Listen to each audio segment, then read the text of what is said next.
बच्चों, आज के इस वीडियो में मैं सभी का स्वागत करती हूँ। और आज हम लोग जो पाठ पढ़ने जा रहे हैं वह है अष्टमः पाठ, जिसका नाम है त्रिवर्णः ध्वज। और इससे पहले हम लोगों ने संकल्पः सिद्धिदायकः पाठ को पूरा किया था। उसके प्रश्नों को, अभ्यास में दिए हुए सभी प्रश्नों को समझा था और उसका उत्तर जाना था। और आज हम लोग इस पाठ को शुरू करेंगे जिसका नाम है अष्टमः पाठ और त्रिवर्णः ध्वज। त्रिवर्णः, त्रि का अर्थ होता है तीन और वर्ण का अर्थ होता है रंग, और ध्वजा कहते हैं झंडे को। तो हमारे देश का जो ध्वज है वो तीन वर्ण का है, इसे तिरंगा भी कहते हैं। तो आज हम लोग एक विद्यालय में होने वाले कार्यक्रम के बारे में भी जानेंगे। और इस पाठ को संवाद के रूप में लिखा गया है, जिसमें कि विद्यालय के कुछ बच्चे आपस में एक दूसरे से प्रश्न भी पूछते हैं, एक दूसरे को बताते भी हैं। और इसमें क्या होता है ये हम लोग इस पाठ को पढ़कर जानेंगे। तो सभी बच्चे अपनी संस्कृत की पुस्तक निकाल लेंगे और उसमें अष्टमः पाठ निकालेंगे। और जो है ये पेज नंबर 45 पर, 45 नंबर पे जो है वो पेज नंबर 45 पर ये पाठ दिया हुआ है। तो हम लोग शुरू करते हैं। त्रिवर्णः ध्वज, तिरंगा झंडा। तो इसमें शुरू में दृश्य समझाया गया है कि इसका दृश्य क्या है, कहाँ का वर्णन किया गया है, किसके बारे में बच्चे पूछ रहे हैं, जान रहे हैं और बोल रहे हैं। तो इसमें बताया गया है कि केचन बालका, बालका शब्द बहुवचन है। केचन यानी कि कुछ। ये केचन शब्द जो है वो कक्षा 6 में भी समुद्र तटः पाठ में कई बार आया था। केचन मतलब कुछ लोग। तो यहाँ पर केचन का अर्थ है कुछ लोग। यहाँ पे कुछ लोग इसका अर्थ है। केचन बालकाः, यहाँ पे कुछ, केचन का अर्थ है कुछ, यहाँ पे लोग की जगह पर हो जाएगा। केचन का अर्थ है कुछ और बालकाः, यहाँ पे लोगों के बारे में नहीं कहा गया है, यहाँ पर बालक के बारे में, लड़कों के बारे में और लड़कियों के बारे में कहा गया है। तो केचन का अर्थ कुछ हो गया और बालकाः में बहुवचन है, जिसमें कि जिसका अर्थ है बालकाः मतलब बहुत से लड़के। काश्चन बालिकाश्च, और कुछ, च का अर्थ है और, काश्चन मतलब कुछ, बालिकाश्च बालिकाः च, ये दोनों मिलकर बन गया है बालिकाश्च। केचन बालकाः कुछ लड़के, काश्चन बालिका कुछ लड़कियाँ। स्वतंत्रता दिवसस्य, दिवसस्य में षष्ठी विभक्ति एक वचन है। स्वतंत्रता का मतलब है स्वतंत्रता, स्वाधीन रहना। तो स्वतंत्रता दिवस के ध्वजारोहण समारोहे, ध्वजारोहण समारोहे, इसका अर्थ है ध्वजारोहण, ध्वजारोहण समारोहे। समारोह कहते हैं कार्यक्रम को, और समारोहे यानी कि समारोह में, ऐसे कार्यक्रम में। ध्वजारोहण समारोहे यानी ध्वजारोहण के समारोह में, कार्यक्रम में। ध्वजा आरोहण कहते हैं ध्वजा फहराने को। तो ध्वजा आरोहण के समारोहे मतलब कार्यक्रम में, समारोह में, कार्यक्रम में। ध्वजारोहण समारोहे, ध्वजारोहण के कार्यक्रम में यानी ध्वजा फहराने के कार्यक्रम में। सोत्साहम, सोत्साहम का अर्थ है उत्साह के साथ। सोत्साहम, सोत्साहम मतलब उत्साह के साथ, उत्साह के साथ सोत्साहम। तो गच्छन्तः, गच्छन्तः मतलब जा रहे हैं। केचन बालका काश्चन बालिकाः च, कुछ लड़के कुछ लड़कियां स्वतंत्रता दिवसस्य, स्वतंत्रता दिवस के ध्वजारोहण समारोहे, ध्वजारोहण के कार्यक्रम में सोत्साहम, उत्साह के साथ गच्छन्तः, गच्छन्तः मतलब जा रहे हैं। यहाँ पे गच्छन्तः का अर्थ है जा रहे हैं। ये उस कार्यक्रम में जा रहे हैं, ध्वजारोहण के कार्यक्रम में। परस्परम संलपन्ति, परस्परम, परस्परम का अर्थ है एक दूसरे से, परस्परम, परस्परम का अर्थ है एक दूसरे से। सभी जो है उस कार्यक्रम में जा रहे हैं और एक दूसरे से संलपन्ति, संलपन्ति का अर्थ होता है बातचीत कर रहे हैं। संलपन्ति, संलपन्ति का अर्थ है यहाँ पर बातचीत कर रहे हैं, बातचीत कर रहे हैं। तो उस कार्यक्रम में सभी लड़के, कुछ लड़के और कुछ लड़कियां जा रहे हैं और परस्परम संलपन्ति, और एक दूसरे से संलपन्ति मतलब बातचीत कर रहे हैं।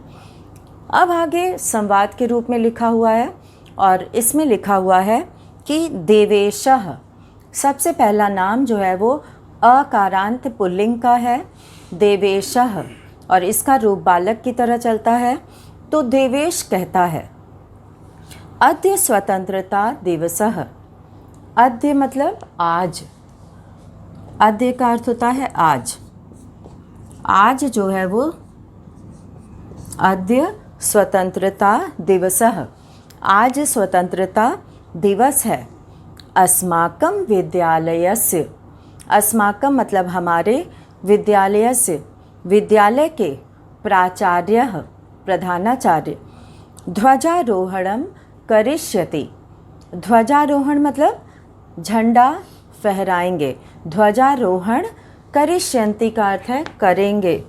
यहाँ पे करिष्यति है क्योंकि करिष्यन्ति नहीं होगा, प्राचार्य एक वचन में है, तो यहाँ पे कर्ता एक वचन का है तो क्रिया भी एक वचन की होगी।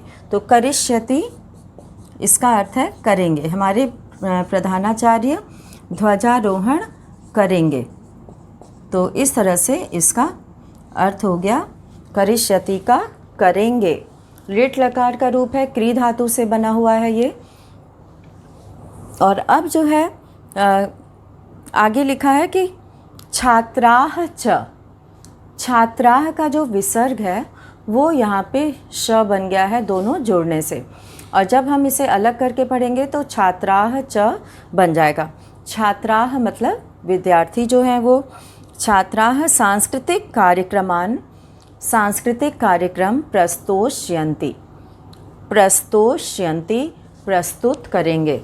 और सांस्कृतिक कार्यक्रम यानी कि इस अवसर पर बच्चे जो है कुछ कार्यक्रम तैयार करते हैं और उसे प्रस्तुत करते हैं। तो यहाँ पर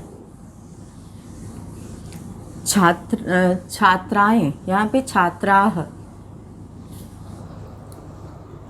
छात्राः सांस्कृतिक कार्यक्रमान प्रस्तोष्यन्ति, प्रस्तोष्यन्ति। तो यहाँ पे प्रस्तोष्यन्ति का अर्थ है प्रस्तुत कर रहे हैं, प्रस्तोष्यन्ति यानी कि प्रस्तुत करेंगे।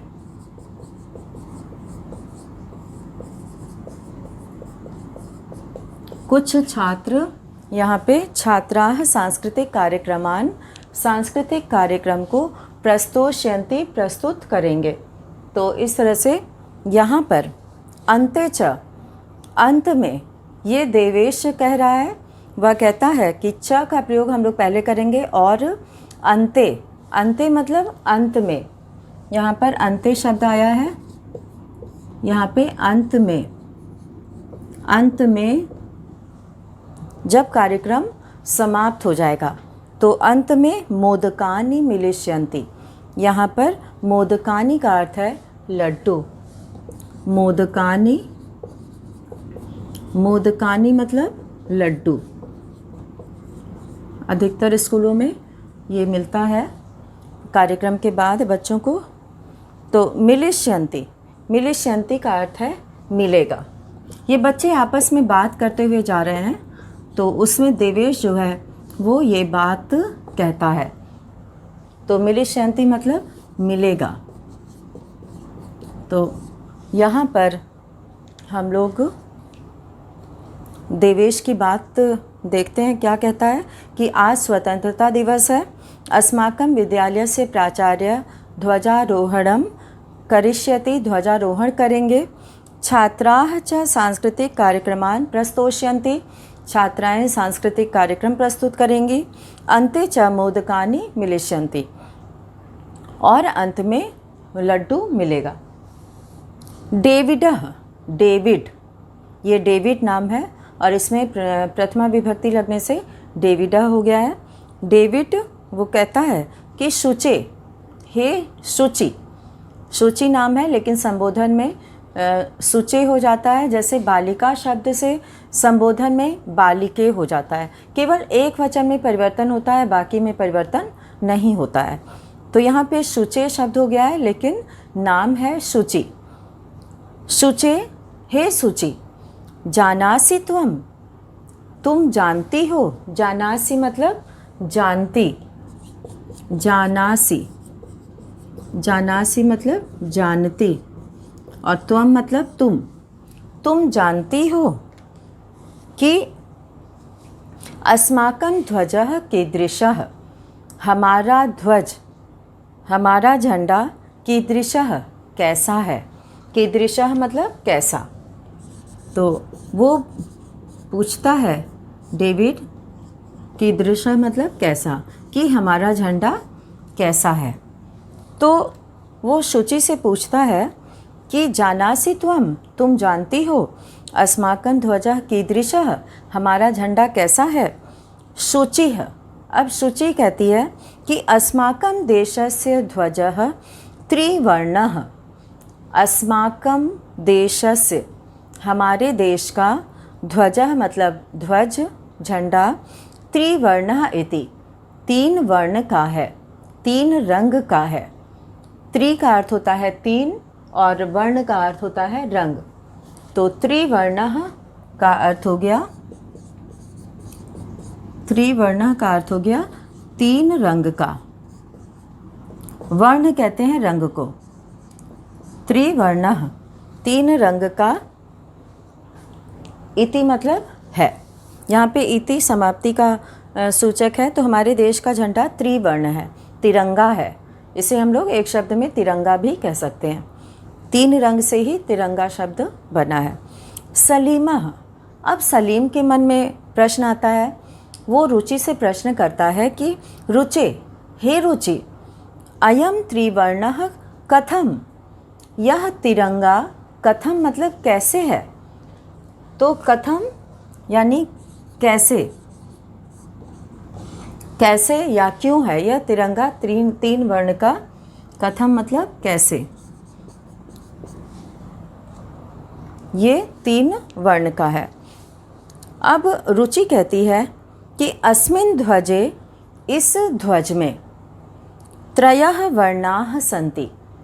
त्रयः मतलब तीन, त्रयः का अर्थ है यहाँ पर तीन। इस ध्वज में तीन वर्ण हैं। वर्ण कहते हैं, वर्ण कहते हैं रंग को। वर्णः मतलब रंग होता है और वर्णाः मतलब बहुत से रंग। वर्णाः, त्रयः वर्णाः, तीन रंग का। सन्ति मतलब है, अतः त्रिवर्ण, अतः मतलब इसलिए तिरंगा है। तो वो बताती है कि इस ध्वज में तीन वर्ण हैं, इसीलिए वह तिरंगा है। किम त्वम एतेषां वर्णानां नामानि जानासि, क्या तुम, किम त्वम, क्या तुम, एतेषां वर्णानां, एतेषां वर्णानां मतलब इन वर्णों के बारे में, इन रंगों के बारे में, नामानि उनके रंगों के नाम को, जानासि मतलब जानासि जानती हो। यहाँ पे त्वम के साथ यहाँ पे जानासि का प्रयोग है। यानी कि जानती हो यहाँ पे कर देते हैं ताकि ये वाक्य में जो है अर्थ पूरा हो जाए। तो वो कहती है कि क्या तुम इन वर्णों के नाम जानासी मतलब जानते हो। सलीम कहता है अरे केशर वर्णः श्वेतः हरितः च एते त्रयः वर्णाः।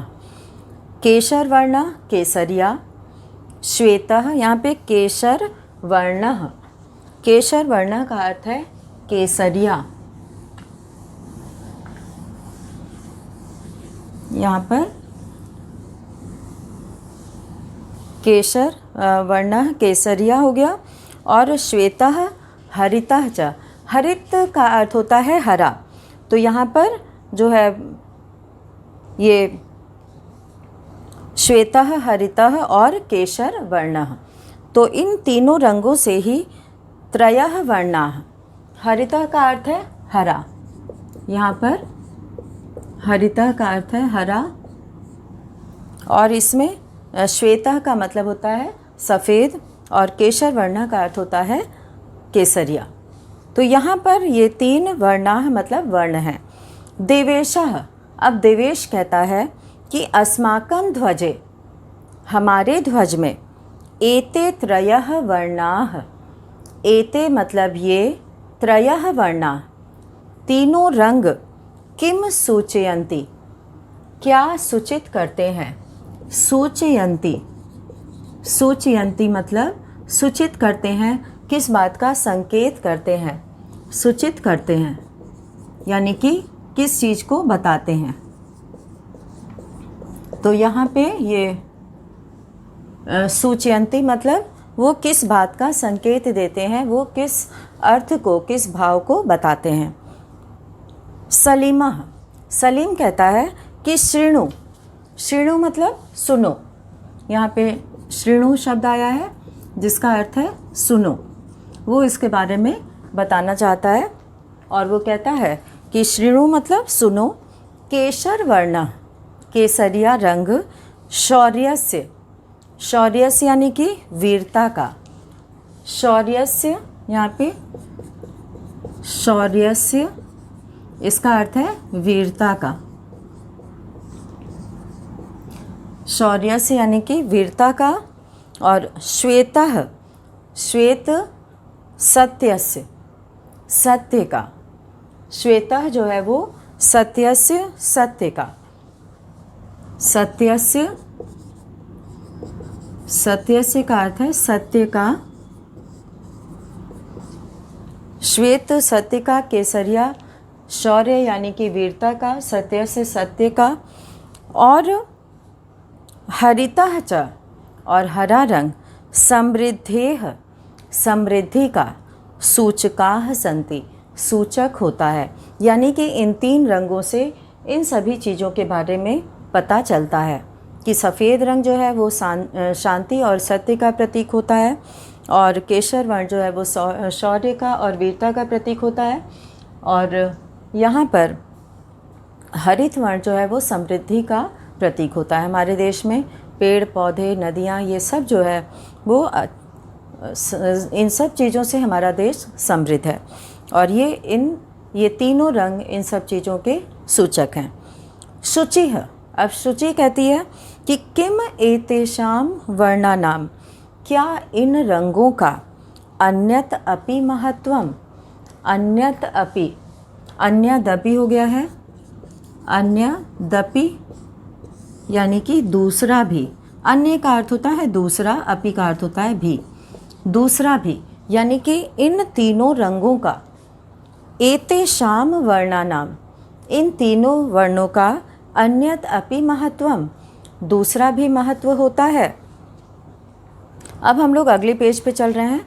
डेविड कहता है कि आम, आम मतलब हाँ, कथम न क्यों नहीं, कथम न का अर्थ है क्यों नहीं, कथम न अर्थात क्यों नहीं, इनका दूसरा अर्थ भी होता है। तो इस तरह से यहाँ पर डेविड कहता है कि आम कथम न क्यों नहीं, यहाँ पर प्रश्नवाचक चिन्ह लगेगा। क्यों नहीं, अर्थात इसका अन्य अर्थ भी होता है। अब क्या होता है ये यहाँ पर बताया गया है। ध्वजस्य ऊपरी, ऊपरी का अर्थ होता है ऊपर, यानी कि जो तिरंगा झंडा है उसके ऊपर स्थितः, स्थित, इस त्रिवर्ण ध्वज में, इस तिरंगे झंडे में सबसे ऊपर स्थित केशर वर्णः, केसरिया रंग, त्यागस्य, त्याग का, त्यागस्य का अर्थ है त्याग का, त्यागस्य, त्याग का, यहाँ पे षष्ठी विभक्ति एक वचन है। त्याग का जो है वो केसरिया रंग, त्याग का, उत्साहस्य च, और उत्साह का, उत्साहस्य और उत्साह का सूचकः, सूचक है, यानी कि इससे हमें त्याग और उत्साह का पता चलता है। मध्य, मध्य का अर्थ होता है बीच में, मध्य का अर्थ होता है, मध्य मतलब बीच में, बीच में, मध्य, बीच में, स्थितः, स्थित, यानी कि बीच में रहने वाला, श्वेतः वर्णः, सफ़ेद रंग, श्वेतः का अर्थ होता है सफ़ेद, श्वेतः वर्णः, सफ़ेद रंग, सात्विकताया, सात्विकता का, यानी कि पवित्रता का, सात्विकता का, जिनके विचार बहुत अच्छे होते हैं, जिनकी सोच अच्छी होती है। तो सात्विकताया, शुचिताया, पवित्रता और सात्विकता का, द्योतकः, द्योतकः मतलब बताने वाला होता है, द्योतक का अर्थ होता है बताने वाला, उसको सात्विकता और पवित्रता को बताने वाला होता है। तो इस तरह से यहाँ पे तीनों रंगों के बारे में बताया जा रहा है, जिसमें कि सफ़ेद रंग जो है श्वेतः वर्ण, सात्विकतायाः और शुचितायाः च द्योतकः, उसका द्योतक है, बताने वाला है। अधः, अधः का अर्थ होता है नीचे, अधः का अर्थ होता है नीचे, इससे पहले ऊपरी शब्द आया था और ऊपरी का अर्थ होता है ऊपर।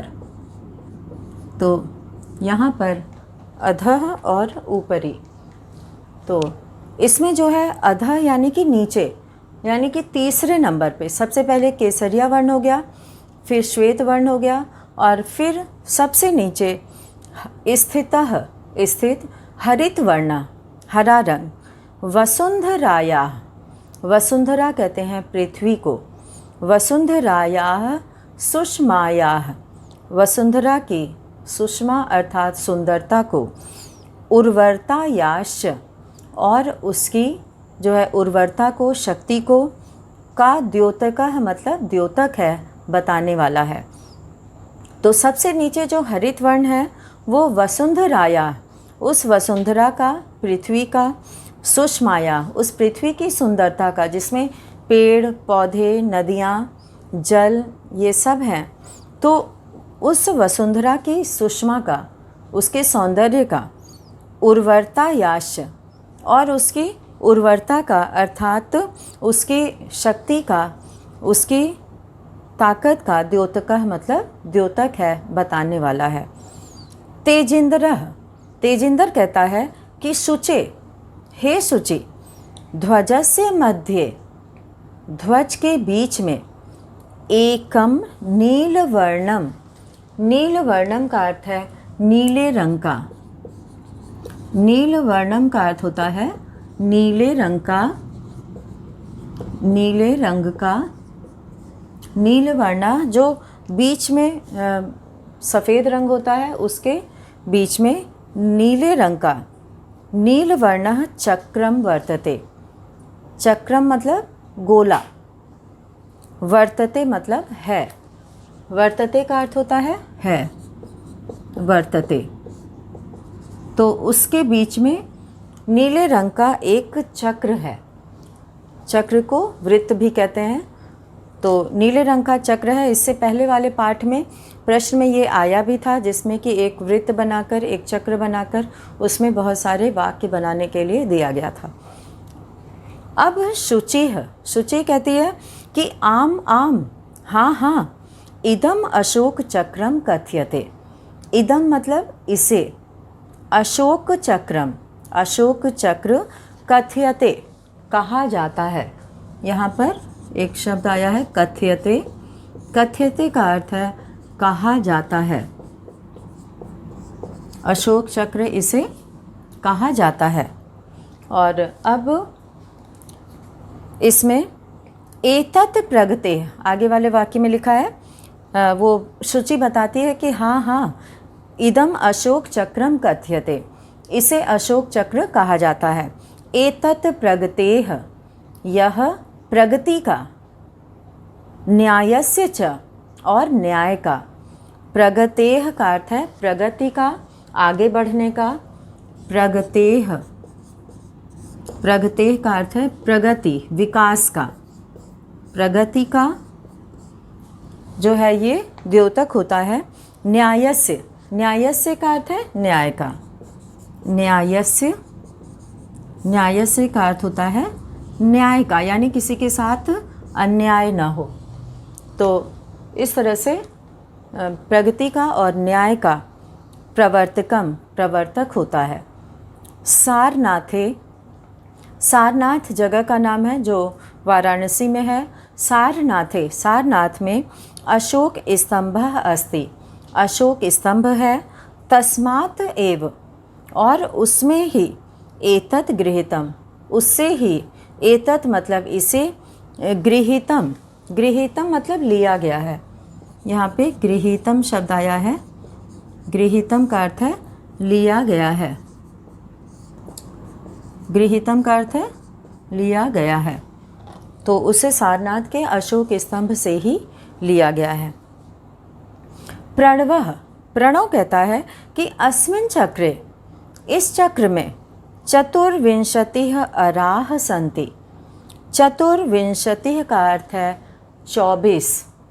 यहाँ पर चतुर्विंशतिः यानी कि 24, अराह मतलब तीलियाँ। यहाँ पे अराह, अराह का अर्थ है तीलियाँ, यानी कि उसमें लाइन जैसा बना हुआ है और उसे पतली पतली उसमें लाइन है, जो 24 तीलियाँ हैं। चतुर्विंशति अर्थात 24।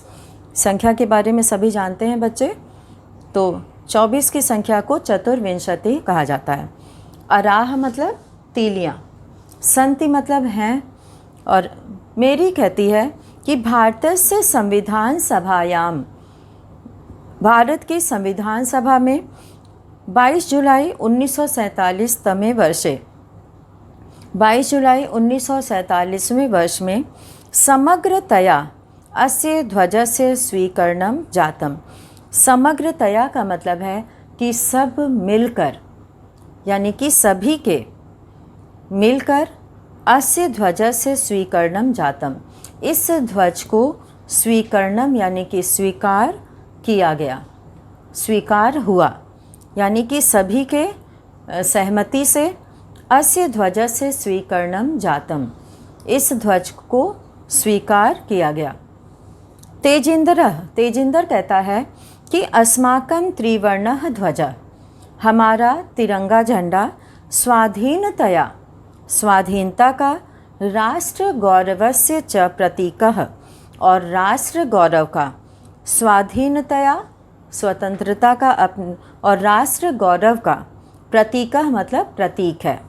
अतः एव, अतएव इसलिए, स्वतंत्रता दिवसे, स्वतंत्रता दिवस पर, गणतंत्र दिवसे च, और गणतंत्र दिवस पर, अस्य च अस्य ध्वजस्य, इस ध्वज का उत्तोलनम, उत्तोलनम का अर्थ है फहराना।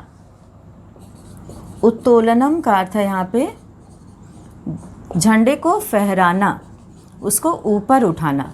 फहराना या ऊपर उठाना, उसमें रस्सी बंधी होती है और जो व्यक्ति उसका जो है ध्वजारोहण करता है वह उसे खींचता है, तो झंडा जो है वो ऊपर जाता है और फिर वो पूरी तरह से खुल जाता है। तो इस तरह से ध्वजस्य उत्तोलनम, झंडे को फहराना, इस समारोह पूर्वकम, इसे समारोह के साथ, भवति मतलब होता है, इस पर एक कार्यक्रम होता है।